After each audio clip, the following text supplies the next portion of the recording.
Hi, I'm Jacqueline Isaacs, also known as the Unsmug Mum and jacquelineisaacs.co.uk, and yes, I am sat on the floor because I have lots of my wonderful high-tech props, and so just to make life a bit easier for myself, I've just spread them on the floor in front of me to try and remember everything I want to say and show. So just to quickly recap, all the videos so far have been tackling this sugar, glucose, yeah, our big G, our monosaccharide, because it's just a simple sugar, one molecule of sugar called glucose. And we've been talking about where we mostly get our glucose from, which is starch, and we discussed that being a polysaccharide, many sugars, and how easily they dissolve in the mouth, and how really essentially in a nutshell we just need to be aware of man-made starchy carbohydrates, really, because Mother Nature, as we know, packages all of her sugars in nature with our porridgy, hairy porridgy plug hole and sticks down a stream effect, our fibre. So starchy carbohydrates in the natural form haven't really got to worry about. It's our man-made starchy carbohydrates that can be a bit of more of an issue for us if we're trying to manage or even lose some weight, because obviously that's like packing lots of starchy carbohydrates down, condensing them down, concentrating them down into a smaller, easier a smaller form and easier to digest, a bit like squeezing juice from a fruit, removing the bulk. If we remember the example of a whole square meters worth of crops reduced down into a normal size loaf of bread. So it's really just to be aware of the man-made starchy carbohydrates and how concentrated those starches are. And obviously, if we bear in mind that starches are many sugars, obviously our concentrated man-made starchy carbohydrates are many sugars. And obviously Mother Nature gives us our clue as to the cure. She always packages her poisons with her cures. Is that the rule of thumb that's really helped me lose my weight, and unexpectedly after maintaining for just over a month I lost another couple of pounds the other weekend just gone, so it's obviously still working. And general rule of thumb, always eat my carbs with fibre. So obviously if they're in their whole natural form, they're naturally packaged with the fibre, so don't even worry about those. And if I'm eating a man-made starchy carbohydrate, which I still do, I obviously make sure I eat it with some fibre. So, you know, have a slice of pizza, but have it with a side salad. There you go, it's not rocket science, but we need our hairy porridgy plug holes and our sticks down a string. Now, bear with me. Okay, so we have talked about our monosaccharide glucose, our one saccharide sugar, our one sugar molecule of glucose. Yeah. So we've talked about that. Other sugars, right? Bear with. Another monosaccharide, fructose. Again, I've given it a one nice simple F in a circle. Monosaccharide, one sugar, fructose. Okay. So you're getting the idea. They've got different names because they're different. Then we have sucrose. Sucrose sugar. Now, sucrose sugar, as you can see, is a disaccharide. We talked about that briefly in one of my previous videos, but obviously that was a little while ago now, so let's quickly recap. A di is two saccharide sugar, two sugars, and you see they're holding hands. Now, what is this and what is this? If we just recap again, just to be absolutely clear, G in a circle is our glucose, F in a circle is our fructose, two different sugars. Yeah, two different monosaccharides that are holding hands and bonded together in sucrose, which is our candy cane, our sugar cane, our sweeties, our puddings, yeah, our added sugar, our tabletop sugar, the white stuff. That is sucrose, which is a disaccharide, which means two sugars. And as you can see, it's made up of the two sugars, glucose and fructose, which on their own are monosaccharides, but they hold hands, are bonded together, a 50-50 split, as you can see, one of each, but all bonded together, holding hands very tightly there. They love each other to bits. Glucose and fructose together, sucrose. And sometimes you might also see this, so anywhere on a packet as an ingredient, so if it says sugar, that's sucrose, that will be the G and the F bonded together. And anywhere, obviously spelled out a little bit more now, if you've seen something that says glucose fructose syrup, something like that, that's the same. Yeah, so now we can get a vague idea what that is and see biochemically how that is different from the monosaccharides on their own. Like there's a glucose molecule on its own. So if we remember, if we come back to our starch, there was no fructose, yeah. So glucose in our starchy carbohydrates in nature do not have any fructose there. It was all glucose. Okay, so sucrose is different from our starchy, from the sugar glucose that we get from our starchy carbs. The sweet stuff is different. Now, why is it different? Now, first of all, let's point out the obvious. It's sweeter, right? So if we took something like a bowl of white rice or some white bread, would it taste sweet? Not really, not very sweet. Glucose on its own isn't very sweet. Okay, now think of some orange juice squeezed from fruit. This is where I got muddled up with the pronunciation of fructose, because personally I think fructose sounds a bit rude. And I did initially start calling it fructose, fruity fructose, because fruit is sweet, yeah? So that's like a natural Mother Nature source of the sweet stuff, yeah? Fructose is sweeter than glucose. Obvious fact, yeah? Fruit is sweeter than bread. Yeah, I'd say so. So this is why when we talk about our added sugar, our candy cane, our sweeties, our puddings and our added sugar in our ingredients lists, why is it tastes sweet is because the glucose is bonded with fructose. That's why it's sweet, because fructose is a lot sweeter than glucose. Yeah. So actually, naturally, we can try and satisfy a sweet tooth by looking to nature and looking at our fruits and what Mother Nature has done with them, because actually, scientifically speaking, the fructose is an awful lot sweeter than glucose. So if we've got a sweet tooth, then we should be able to theoretically satisfy it with fruit, which is naturally packaged with the thing to help us, fibre. But obviously it doesn't quite work that way. Why is that then? Let's find out. Okay. So we are getting the idea that sucrose sugar added, the white stuff, the tabletop sugar, the sugar that appears in ingredients list that seems to be added to everything under the sun. Why is it different to glucose and fructose on their own? And as we can see, we can begin to see that because it is a disaccharide. It is two different sugars bonded together. Now, to understand why that is important, I have an illustration of our liver. Does it look like a liver? Hold on, let me just change hands again. Starting to shake. I suppose I ought to get some sort of tripod, but never mind. This is our liver. Does it look like a liver? It's my liver. It's your liver. Right. To understand what I mean by this is like our little checkout assistant here. Yeah.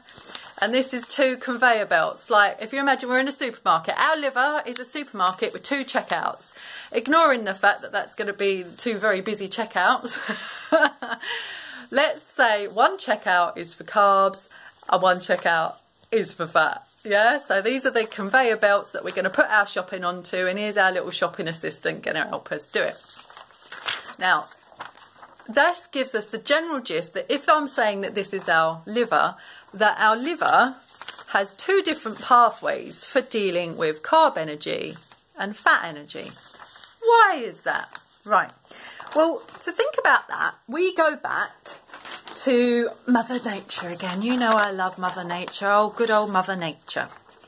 I'll show you this in a minute because I might need to read it first. So, Mother Nature. How did she package her carbs and her fats?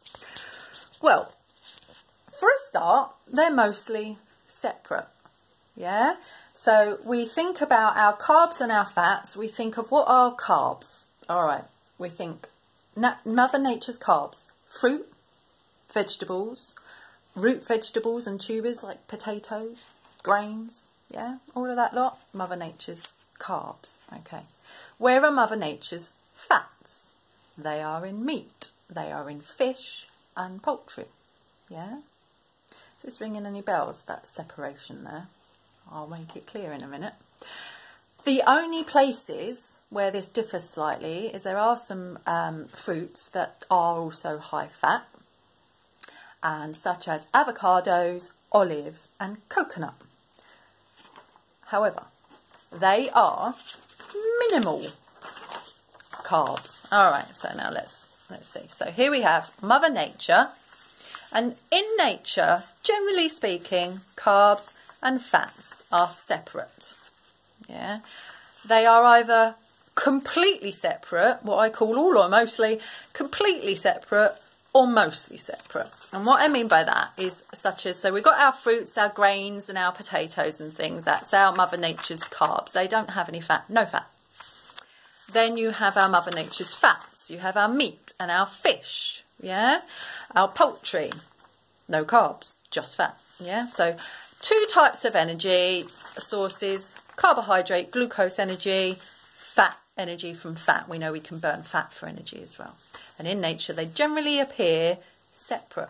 And the only exceptions, as I mentioned, was the old avocado, olives, coconut, for example, which happen to be Mother Nature's fruits, if you like, that are fruits that are fats, but they actually have minimal starches. They have some starch, but it's minimal, so it is mostly fat. So we can just pop them over there. So it's either all or mostly. They're either completely separate, either they are only one or the other, or they are mostly one or the other. The only exception in nature to that rule are things like seeds and nuts. Nuts and seeds are high, they've got carbohydrate energy, and they are also high in fat, as we know. What is different? Why are they so brown? They are extremely high in fibre. Oh, there's that word again, fibre. Ah, that's our hairy, porridgey plug holes, yeah, and our sticks down a stream. Mother Nature, in the one place where these two separate types of energy come together in one place, she wraps them with a shed load of fibre to help us to slow it down. Why is that? Well, let's think of our liver, our little checkout assistant here with her two conveyor belts, one being carbs, one being fat.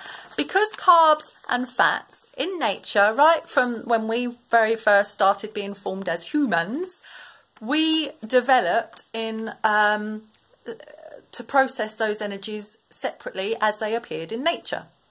Makes sense, right? We either are mostly fat eating, our hunter, yeah? We've gone and hunted some fish and some meat and poultry or whatever. There's our fat. We're eating just fat right now. Or we go and be a bit of a gatherer. And we go and gather fruit and nuts and, oh, fruit, I should say nuts because that's going to confuse the issue. Fruit and vegetables, for instance, and grains. And we eat, what are we eating there?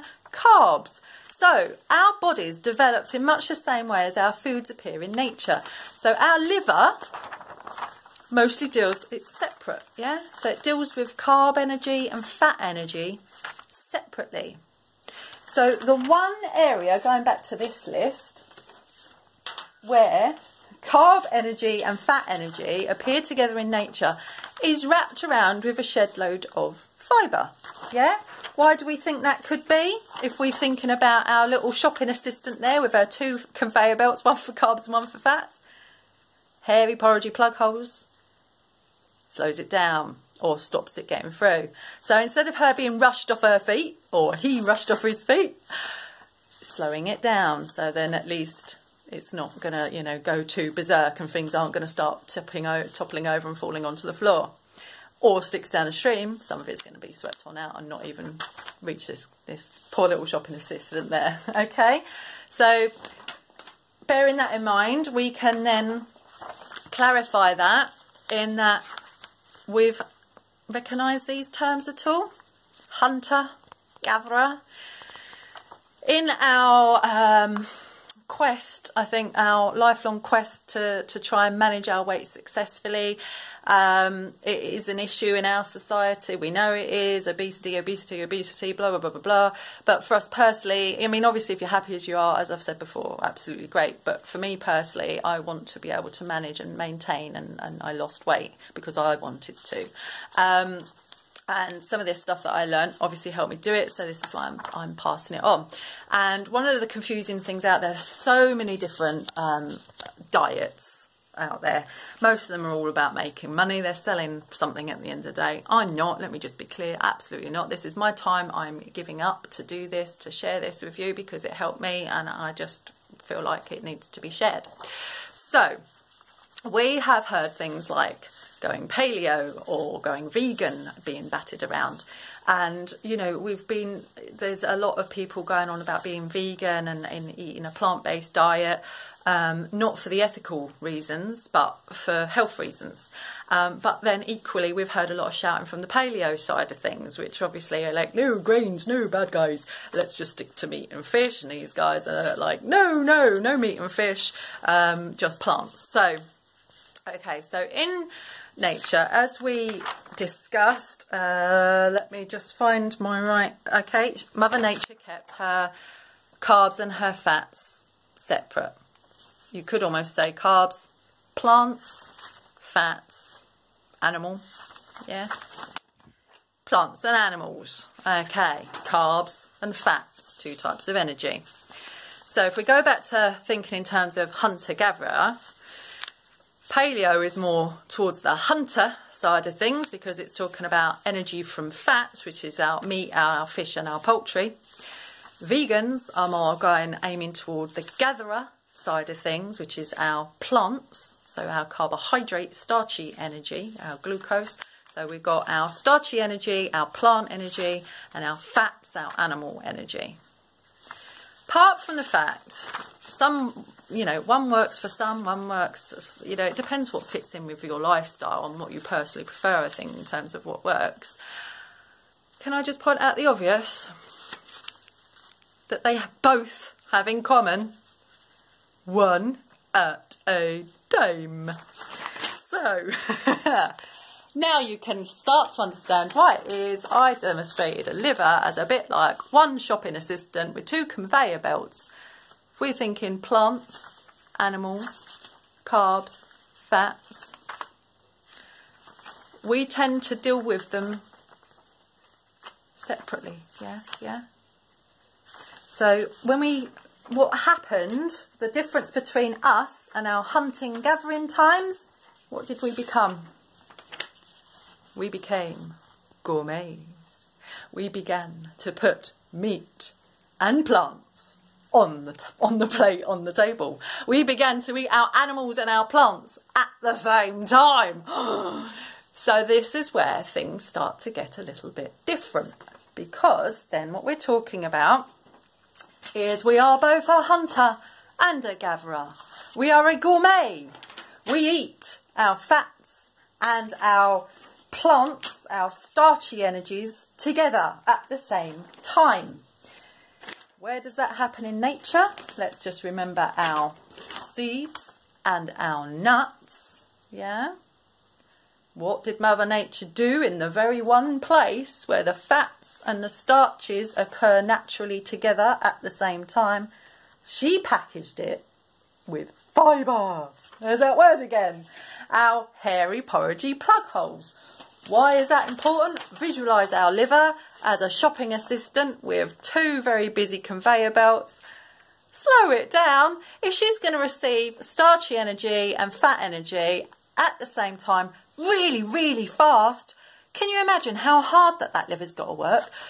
Once upon a time, maybe we was just a hunter, she'd just be having to deal with one conveyor belt. Okay. Or maybe we are vegan, maybe we were a gatherer, maybe we just mostly ate plants.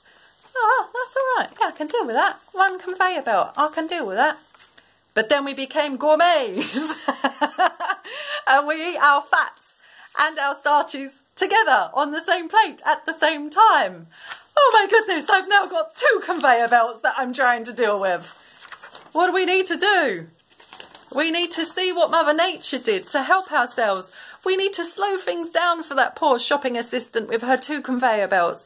We need to eat it with fibre. Our hairy, porridgey plug holes, our sticks down a stream. Oh, it keeps coming up, I know. So you can see now why I think it is a little bit of a helper when it comes to managing our weight. Okay, so we have now got the idea that fats and starches are generally separate in nature, that fibre can help us slow things down for our little shopping assistant. Okay, we've got the idea that our liver is a bit like a shopping assistant with 2 conveyor belts. That is a lot easier for her if she only receives 1 conveyor belt load at a time, right? But if we are going to eat the 2 together, which pretty much we do at every single meal, perhaps we can slow things down for her so that she can keep those 2 conveyor belts running smoothly and things don't start toppling over and falling onto the floor. Let's slow it down with Mother Nature's packaging, fibre, which is our hairy, porridgey plug holes and our sticks down the stream. Now remember what I said, just a little word of caution obviously, don't go eating just a plate full of fibre because fibre is not going to differentiate between the good stuff and the bad stuff, because in addition to being the hairy, porridgey plug holes, it is the sticks down the stream and it will take out the good stuff, our nutritious, our nutrients, and it will take those out of the body as well as the bad sugars and stuff or excess sugars. So, you know, it's always about boring balance, I'm afraid. But obviously, golden rule, always eat your carbs with fibre. But let's eat our combination meals with fibre too. So whenever we are eating carbs and fats together, let's slow those conveyor belts down for that poor single shopping assistant with her 2 busy conveyor belts, and eat that with fibre so we get the hairy, podgy plug holes and she's not run off her feet and things don't start falling on the floor. And this is, believe it or not, going to lead us on to why it is, if I can find my right high-tech prop, that this can be problematic.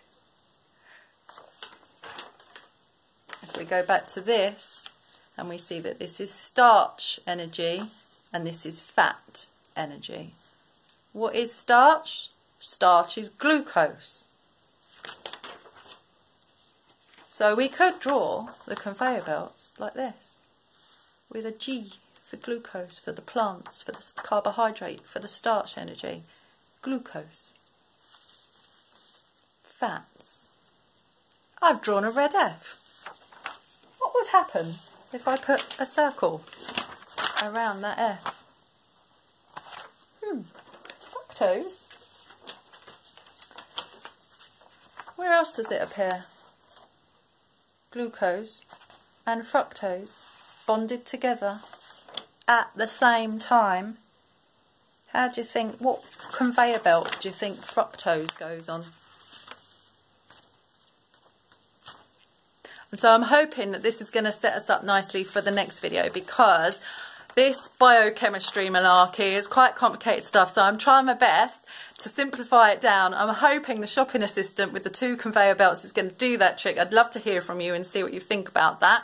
I know this is a bit of a load. We kind of, I'm hoping to carry on simplifying it as much as I can. But for now, let's take away the concept that fibre not only helps us with our man-made starchy carbs, it also helps us, our livers, slow down the onslaught of the starchy energy and the fat energy that it receives at the same time. But more than that, we have now got a hint. Starch, plant energy, glucose, animal energy, fats, and we've now got a hint that perhaps fructose goes onto the fats conveyor belt. So what implications does that have for something that has the two different products that go on 2 different conveyor belts bonded together, arriving at exactly the same time? Tell you more next time. Take care, guys. Bye.